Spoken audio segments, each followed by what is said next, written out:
ഒരു കാലത്ത് ലോക ഫുട്ബോൾ അടക്കി വഹിച്ച MSN സഖ്യം പോലെ, ബെയിൽ, ബെൻസിമ, റൊണാൾഡോ അടങ്ങിയ BBC കൂട്ടുകെട്ട് പോലെ കാൽപന്ത് ലോകത്തിന്റെ വർണ്ണനകളെ മുന്നോട്ട് കൊണ്ടുപോകാൻ ചില കൂട്ടുകെട്ടുകളെ ചരിത്രത്തിൽ അടയാളപ്പെടുത്താറുണ്ട്.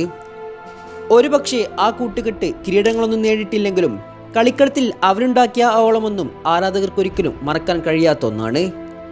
8 വർഷത്തോളമായി കേരള ബ്ലാസ്റ്റേഴ്സ് എന്ന ക്ലബിന് രൂപം കൊടുത്തെങ്കിലും ഏതൊരു എതിരാളി വന്നാലും അവരെ നിഷ്കരണമില്ലാതാക്കുന്ന മുന്നേറുന്നിര കേരള ബ്ലാസ്റ്റേഴ്സിന് ഒരിക്കലും ഉണ്ടായിരുന്നില്ല.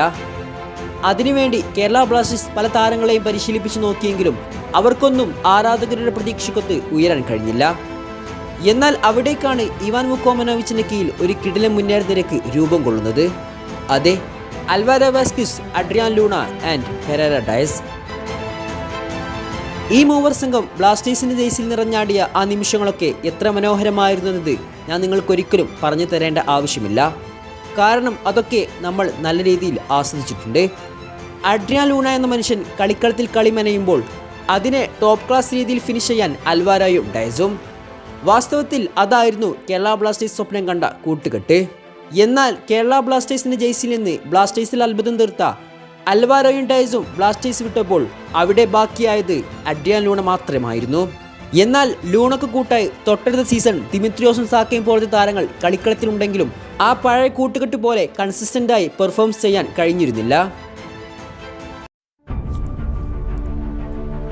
എന്നാൽ 2024-25 സീസണിലെ ബ്ലാസ്റ്റേഴ്സിന്റെ മുന്നേറുനിര Noah Sadaoui, Peprah and Adrian Luna തീർച്ചയായിട്ടും കേരള ബ്ലാസ്റ്റേഴ്സിൻ്റെ അടുത്ത മികച്ചൊരു കൂട്ടുകെട്ടാൻ പോകുന്ന ഒരു ട്രൈ ആണ് എന്നതിൽ യാതൊരു സംശയവുമില്ല. അതിൻ്റെ ഏറ്റവും വലിയ എക്സാമ്പിളാണ് ഡ്യൂറൻ കപ്പിൻ്റെ ആദ്യ മത്സരത്തിൽ 8-0 എന്ന സ്കോറിന് മുംബൈ സിറ്റിയെ പരാജയപ്പെടുത്തി. ശരിയാണ്, അവർ പരാജയപ്പെടുത്തിയത് അവരുടെ റിസർവ് ടീമിനെയാണ്. പക്ഷേ 8 ഗോളൊക്കെ മുംബൈ സിറ്റി കൺസീഡ് ചെയ്യണമെങ്കിൽ ബ്ലാസ്റ്റേഴ്സ് എത്രത്തോളം കളിച്ചതിൻ്റെ ഒരു തെളിവാണ് 8-0 എന്ന സ്കോറൊക്കെ. ആ മത്സരത്തിൽ നോഹ സത്തോയ് ഹാട്രിക് നേടുന്നു, പെപ്ര 2 ഗോൾ അടിക്കുന്നു. തൊട്ടടുത്ത രണ്ടാം മത്സരത്തിൽ CISFനെതിരെ 7 ഗോളിന് ബ്ലാസ്റ്റേഴ്സ് വിജയിച്ചപ്പോൾ അതിൽ വീണ്ടും നോഹ സത്തോയ് ഹാട്രിക് നേടുന്നു, പെപ്ര 1 ഗോൾ നേടുന്നു. അപ്പോൾ ഇതൊക്കെ നമുക്ക് എന്താണ് മനസ്സിലാക്കി തരുന്നത്? എത്രത്തോളം ബെറ്ററായി എന്നുള്ളതുള്ള ഒരു സൂചനയാണ് അവർ നമുക്ക് നൽകുന്നത്. അതുപോലെ തന്നെ കഴിഞ്ഞ വർഷത്തെ പെപ്രേൻ്റെ പെർഫോമൻസ് നോക്കുകയാണെങ്കിൽ ഈ വർഷം ഒരുപാട് ഡെവലപ്പ് ആയിട്ടുണ്ട്. കാരണം നമുക്കറിയാം, കഴിഞ്ഞ സീസണിലൊക്കെ അദ്ദേഹത്തെ സൈൻ ചെയ്ത സമയത്ത് ഒരുപാട് സ്ട്രഗിൾ ചെയ്തിരുന്നു ഗോളടിക്കാനൊക്കെ ആ താരം. പക്ഷേ അവസാനത്തിട്ട് ആ പ്ലെയർ നല്ല രീതിയിൽ കത്തി വന്നെങ്കിലും പിന്നീട് പരിക്കൊക്കെ പറ്റി പുറത്തുപോയി. പക്ഷേ ആ താരം ഒരിക്കലും ഈ സീസണിൽ ഉണ്ടാവില്ല എന്ന് നമ്മൾ വിചാരിച്ചിരുന്നു. കാരണം കഴിഞ്ഞ വർഷം അത്രത്തോളം ഒരു ഇമ്പാക്റ്റ് ഉണ്ടാക്കാൻ അദ്ദേഹം സാധിച്ചിട്ടില്ല. ഇഞ്ചുറിയും കാര്യമൊക്കെ ആയിട്ട് ഒരുപാട് മത്സരങ്ങൾ പുറത്തായിരുന്നു.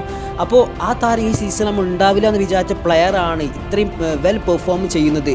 അതുപോലെ തന്നെ നോഹൻ്റെ കാര്യം പറയുകയാണെങ്കിൽ ഈ വർഷത്തെ ഡിമിത്രിയോസ് സ്കോഡിൽ നിന്ന് പുറത്തു പോയപ്പോൾ ഒരുപാട് ആൾക്കാർ പറഞ്ഞിരുന്നു ഒരിക്കലും അദ്ദേഹത്തിന് റീപ്ലേസ്മെൻ്റ് ആയിട്ട് ഒരു താരത്തെ ISL നിന്ന് കിട്ടാൻ ഒരു സാധ്യതയുമില്ല.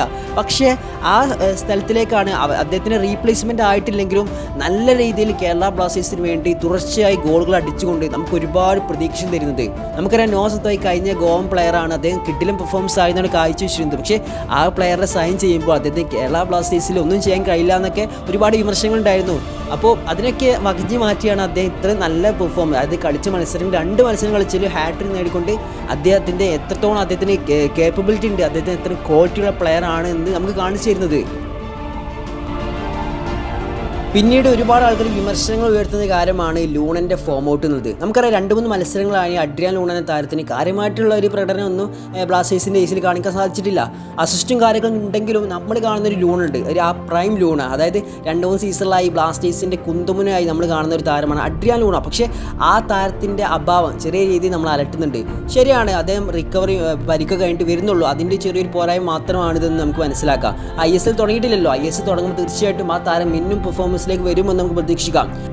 ഈ കൂട്ടുകെട്ട്, അതായത് നോഹ സത്തോയ്, പെപ്ര കൂട്ടിന് കൂടെ അഡ്രിയാൻ ലൂണ എന്ന മനുഷ്യനും അദ്ദേഹത്തിന് ആ പഴയ പ്രതാപത്തിലേക്ക് തിരിച്ചു വന്നുണ്ടല്ലോ. നമ്മൾ കാണാൻ പോകുന്നത് ISLലെ ഏറ്റവും മികച്ച ഒരു കൂട്ടുകെട്ടായിരിക്കും എന്നതിൽ യാതൊരു സംശയമില്ല. നമുക്ക് കാത്തിരിക്കാം അഡ്രിയാൻ ലൂണ എന്ന മജീഷ്യൻ്റെ തിരിച്ചുവരവിനായും. അതുപോലെ തന്നെ ഈ ട്രയോ നല്ല രീതിയിൽ തന്നെ ISL മുന്നേറുമെന്ന് നമുക്ക് പ്രതീക്ഷിക്കാം.